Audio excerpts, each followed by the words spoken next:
wabarakatuh. Halo teman-teman semuanya. Jadi kali ini aku akan membedah buku untuk memenuhi tugas mata kuliah dari mata kuliah Akhlak dan Tasawuf yang diampu oleh Bapak Dr. Heru Utomo. Nah, di sini buku yang saya tulis adalah Tasawuf dan Psikologi, di mana menjelajahi dimensi spiritual dalam kesehatan mental. Dalam buku ini terdapat cover seperti ini. Covernya berwarna gradasi ungu dan putih. Dan di dalam buku ini terdapat daftar isi dan beberapa bagian. Nah, bagian yang pertama itu adalah pengantar. Di bab pertama itu adalah landasan teori, di mana mencakup sejarah dan konsep tasawuf, sejarah dan aliran psikologi, dan keterkaitan perbedaan dan titik temu antara dua disiplin ilmu.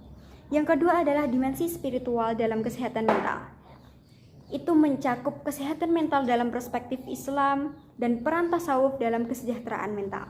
Di bagian kedua ada 3 poin, yaitu praktik tasawuf untuk psikologi. Nah, di bab ketiga itu tuh ada zikir dan meditasi dalam tasawuf. Terus di bab keempat ada konsep tazkiyatun nafs dan hubungan dalam psikologi mengenai tazkiyatun nafs itu sendiri. Dan yang kelima adalah bagaimana sih pengembangan diri dari dua disiplin ilmu.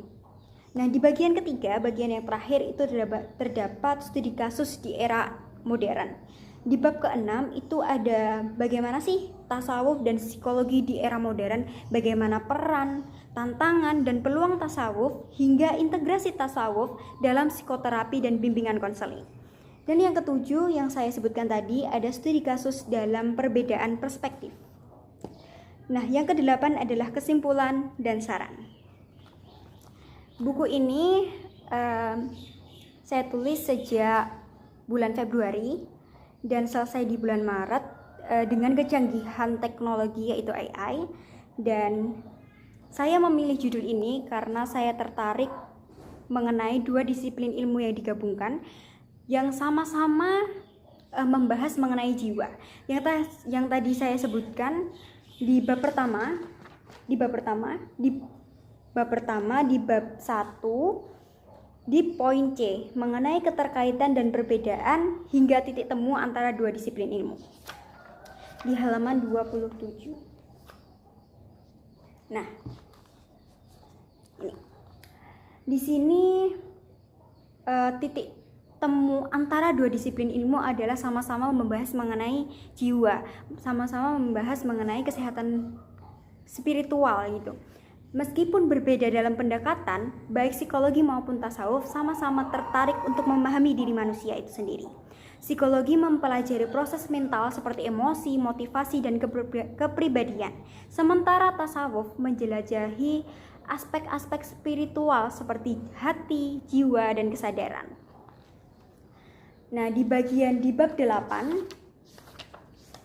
ada kesimpulan dan saran, di mana kesimpulan dari buku ini, buku yang saya tulis yang terdiri dari kurang lebih 91 halaman termasuk cover, memberikan kesimpulan bahwa di zaman modern ini, di zaman yang serba canggih, di zaman yang serba teknologi, itu tuh kesehatan mental seperti stres, kecemasan itu tuh sering menghantui jiwa manusia.